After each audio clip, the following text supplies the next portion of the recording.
Next topic is internal resistance and terminal potential difference of a cell. Internal resistance and terminal potential difference of a cell. तो आप suppose market से एक cell लेकर आए, higher potential lower potential, आपने इसको अभी load में कनेक्ट नहीं किया। मान लीजिए आपके पास एक वॉच है, सिंपल ड्राई सेल है 1.5 वोल्ट का, घड़ी का सेल है 1.5 वोल्ट का। अभी आपने इसे घड़ी में कनेक्ट करा ही नहीं है। It is maximum positive, it is maximum negative.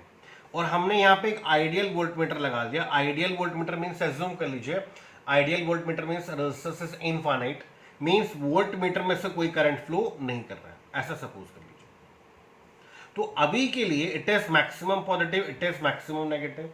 Volt meter reading किसके इक्वल होगा? दैट इज ईएमएफ के equal. So what is EMF? Electromotive force. It is maximum potential difference. ये क्या है? Maximum potential difference. What is internal resistance? Internal resistance of the cell is the resistance offered by the electrodes. Electrodes is positive as well as negative electrode. It is the resistance offered by the electrodes as well as electrolyte of the cell.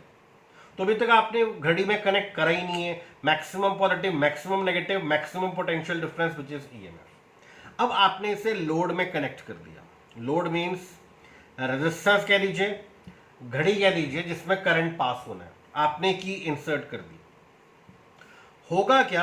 यहां से current चलेगा, positive से negative तक current जाएगा। Obvious है यहां से electron निकले, इलेक्ट्रॉन निकले मींस नेगेटिव पोटेंशियल कम हो गया, और इधर इलेक्ट्रॉन गए, ये पॉजिटिव था, ये नेगेटिव था, तो यहां से इलेक्ट्रॉन निकले, इस पॉजिटिव को कम कर दिया। तो अब जो वोल्ट मीटर रीडिंग होगी वो किसके इक्वल होगी? पोटेंशियल डिफरेंस के इक्वल। किसके इक्वल होगी? चेक करना। अगर ये ए है, अगर ये बी है, तो यहां पे वोल्टेज मिल रहा है आउटपुट में, voltage potential difference output voltage कितना हुआ? V is equal to I into R. Means अगर इसको मैं यहां से उठाकर यहां लगा दूं, एक ही बात है, यहां लगा हुआ है, ऐसे लगा हुआ है, तो इसको यहां से उठा के यहां लगा दे, वो एक ही बात है। तो अब जो रीडिंग होगी वो किसके इक्वल होगी? टर्मिनल पोटेंशियल डिफरेंस के इक्वल होगी। तो टोटल वोल्टेज क्या होती है? टोटल वोल्टेज होती है E। इसका एक पार्ट यहां पे ड्रॉप हुआ, आपको बताया था सीरीज में वोल्टेज ड्रॉप हो जाती है। जैसे मान लीजिए रेजिस्टर सीरीज में है, टोटल वोल्टेज आपने दिया 200 वोल्ट, 100 वोल्ट यहां ड्रॉप हो गया, 75 यहां ड्रॉप हुआ, 25 यहां, इस तरह से सीरीज में वोल्टेज डिवाइड हो जाती है। तो यहां पे टोटल वोल्टेज कितना है? E। इसका एक पार्ट आउटपुट में मिला, that is terminal potential difference I into R, और एक पार्ट सेल खुद ही खा गया, एक पार्ट सेल की इंटरनल रेजिस्टेंस में ड्रॉप हो गया, कितना? I into small. मान लीजिए टोटल वोल्टेज कितना था? 1.5। वो आउटपुट में कितना दे रहा है आपको? 1.3। 0.2 वोल्ट की वोल्टेज कहां चली गई? 0.2 वोल्ट की वोल्टेज सेल की इंटरनल रेजिस्टेंस में ही ड्रॉप हो गई, that is I into R. यहां से आपको मिलता है V is equal to E minus I into R. तो जब तक आपने लोड कनेक्ट नहीं किया, maximum potential difference is called EMF. जब लोड कनेक्ट कर दिया तो करंट यहां से यहां, इलेक्ट्रॉन्स नेगेटिव से पॉजिटिव की तरफ, नेगेटिव कम हुआ, पॉजिटिव कम हुआ, difference of potential is called potential difference. Output voltage कह सकते हो इसे आप, जितनी वोल्टेज ये दे रहा है। टोटल वोल्टेज कितनी है इसकी? 1.5।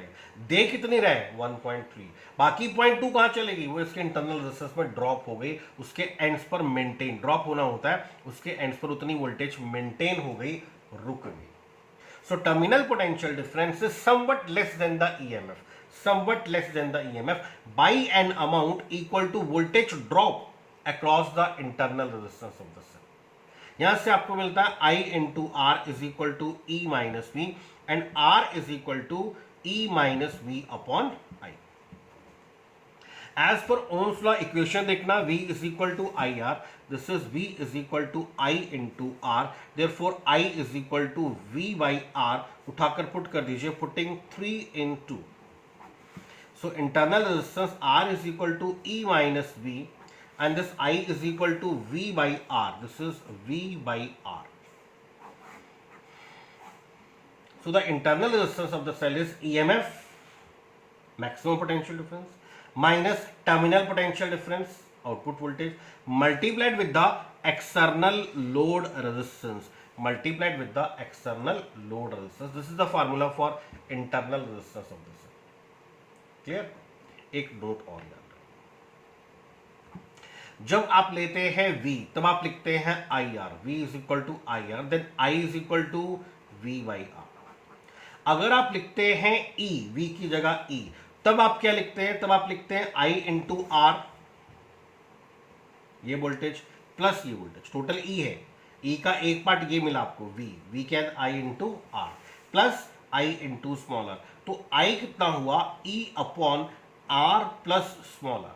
Means if we take output voltage, then we have to put output resistance. But if we take total voltage of the cell, EMF, then internal resistance is also included.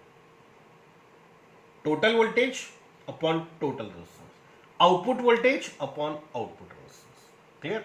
So internal resistance is R is equal to E minus V upon V multiplied with the output load resistance. Clear?